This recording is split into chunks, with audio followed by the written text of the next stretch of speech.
امت مسلمہ فرقوں میں بٹ کر، گروہوں میں تقسیم ہو کر، جماعتوں میں، پارٹیوں میں اپنے آپ کو اس طرح بانٹ چکی ہے کہ پوری امت بکھر گئی ہے۔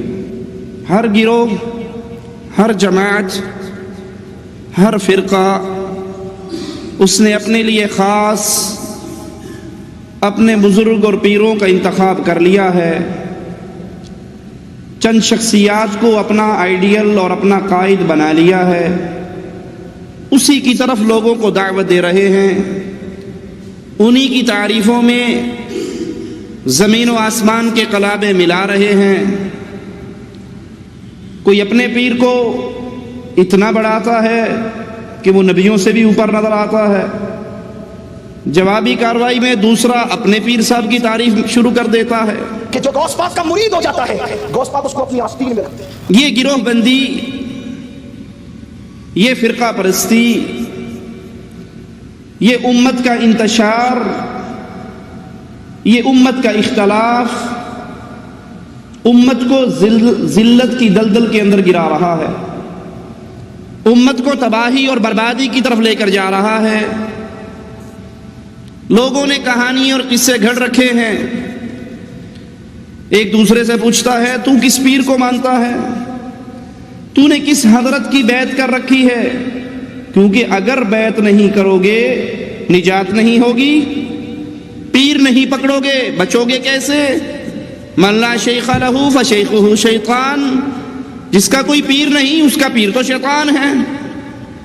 یہ پیر پرستی، یہ امام پرستی، یہ حضرت پرستی، یہ شیخ پرستی، اس کی بیماری اتنی بڑھ گئی کہ ہر گروہ نے اپنے پیروں فقیروں کی تعریفوں کے پل باندھ دیے۔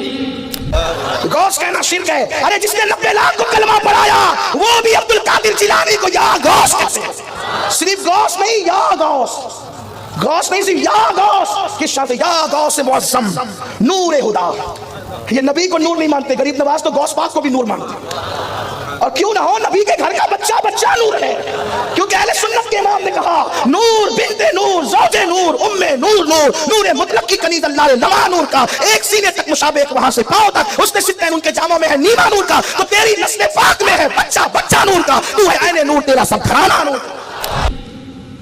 اس دنیا میں ہم بھی بستے ہیں، اس دنیا میں ہماری بھی ایک فکر ہے، ہماری بھی ایک دعوت ہے، ہم نے بھی ایک شخصیت کو اپنا بڑا مان لیا ہے، ہم بھی ایک شخصیت کے راستے کے اوپر ان کے قدموں پر قدم رکھتے ہوئے چلتے ہیں۔ تو آئیے لوگوں کے پیروں فقیروں کا تعارف تو آپ نے بہت سنا ہوگا، لوگوں کے اعلیٰ حضرتوں کی تاریخ تو آپ کو اچھی طرح یاد ہوگی۔ ہم اپنے حضرت کی، ہم اپنے مرشد کی، ہم اپنے امام کی، ہم اپنے قائد کی، ہم اپنے رہبر کی تعریف آپ کو سناتے ہیں، ان کا تعارف کرواتے ہیں، اور ہمارے امام، ہمارے قائد، ہمارے رہبر محمد الرسول اللہ صلی اللہ علیہ وسلم۔ ہماری اس فکر سے، ہمارے اس پیغام سے، ہماری اس دعوت سے کوئی یہ نہ سمجھے کہ ہم فرقہ پرستی کی دعوت دے رہے ہیں، ہم امام پرستی کی دعوت دے رہے ہیں، ہم بزرگوں کی اندھی تقلید کی راہ پر آپ کو چلا رہے ہیں، ہرگز نہیں۔ ہماری دعوت تمام فرقوں کو چھوڑ کر محمد الرسول اللہ صلی اللہ علیہ وسلم کی اطاعت کی دعوت ہے، کیونکہ لوگ جن کی طرف آپ کو کھینچ رہے، لوگ جن کی طرف قوموں کو بلا رہے، اگر آزمانا چاہیں تو آؤ میرے ساتھ بابا فخر الدین کے آستانے میں، میرا وسیلہ دے کر دعا کرو، انشاءاللہ دعا قبول ہوگی۔ کوئی ہستیوں کی طرف بلا رہا، کوئی بستیوں کی طرف بلا رہا، کوئی رائیونڈ کی طرف کھینچ رہا، کوئی دیوبند کی طرف بلا رہا، کوئی بریلی کی طرف آوازیں لگا رہا، کوئی بغداد والوں کی طرف صدائیں لگا رہا۔ لوگوں، جن ہستیوں کی طرف تم بلا رہے ہو، یہ ہستیاں بڑی عظیم ہیں، یہ ہستیاں بہت بڑی ہیں، لیکن کبھی نہ بھولنا یہ امام کب بنے، یہ امام کب بنے، یہ حضرت و شیخ کب بنے، یہ پیر و مرشد کب بنے، جب انہوں نے ہمارے امام محمد الرسول اللہ کی اطاعت کی صلی اللہ علیہ وسلم. ہماری دعوت فرقہ پرستی کے خلاف ہے کہ جس کو آپ نے امام بنایا، جس کی بیعت آپ نے کی، جس کو پیر آپ نے پکڑا، جس کو شیخ آپ نے مانا، اس کو امام آپ نے بنایا، اس کو حضرت آپ نے بنایا، اس کو شیخ کا رتبہ آپ نے دیا. جس کی طرف ہم بلاتے ہیں اس کو امام ہم نے نہیں بنایا، عرش والے نے بنایا. ہماری دعوت تعصب کی دعوت نہیں ہے، انتشار کی دعوت نہیں ہے، اختلاف کی دعوت نہیں ہے، لڑائی اور فساد کی دعوت نہیں ہے، بلکہ اتفاق کی دعوت ہے، پیار کی دعوت ہے، محبت کی دعوت ہے، امت کو یکجا کرنے کی دعوت ہے. کیوں؟ کیونکہ ہمارے پاس شخصیت وہ ہے، ذات وہ ہے، قائد وہ ہے، رہبر وہ ہے. پوری دنیا کے قائد ایک پلڑے میں ہو اور ہمارے امام ایک پلڑے میں ہو، کائنات مل کر ہمارے امام کے برابر نہیں ہو سکتی. ہم جس کی طرف دعوت دیتے ہیں اور یقین سے یہ بات کہتے ہیں کہ ہمارے امام کو امام ماننے والا، ہمارے قائد کو قائد ماننے والا، ہمارے رہبر کے قدموں کے پیچھے چلنے والا، وہ کبھی گمراہ نہیں ہو سکتا. اس کے پیچھے ایک وجہ ہے، اور وجہ کیا ہے؟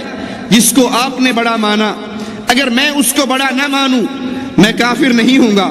جس کو آپ نے امام مانا، اگر میں اس کو امام نہ مانوں میں کافر نہیں ہوں گا. لیکن جس امام کی طرف میں بلا رہا ہوں، امام اعظم محمد الرسول اللہ، قائد اعظم محمد الرسول اللہ صلی اللہ علیہ وسلم، یہ وہ قائد ہے، یہ وہ امام ہے، یہ وہ رہبر ہے کہ اگر کوئی اس کی بات نہ مانے تو مسلمان نہیں رہ سکتا. بریلی کی شان کو تم نے بڑھایا، دیوبند کی شان تم نے بنائی، بغداد کی شان تم نے بنائی، لیکن ہم بلاتے ہیں مدینے والے کی طرف، مکے والے کی طرف، اور مکے اور مدینے کی شان ہم نے نہیں بنائی، عرش والے نے بنائی ہے. ہم انتشار کو ختم کرنے کی دعوت دے رہے ہیں، ہم آواز لگا رہے ہیں. ہمارے آوازے پہ کان دھریے، سب کی عزت کریے، سب کے ساتھ ادب سے پیش آئیے، سب کے ساتھ محبت کا سلوک کیجئے، سب کے ساتھ احترام کا معاملہ کیجئے. لیکن اگر کسی کو امام ماننا ہے وہ اس کو مانیے. جس کو امام بلال نے مانا تو وہ بلال نہ رہے، وہ عمر ابن خطاب کے بھی سید بن گئے. وشوان دینی تعلیمی ویڈیوز دیکھنے کے لیے ہمارا چینل سبسکرائب کیجیے.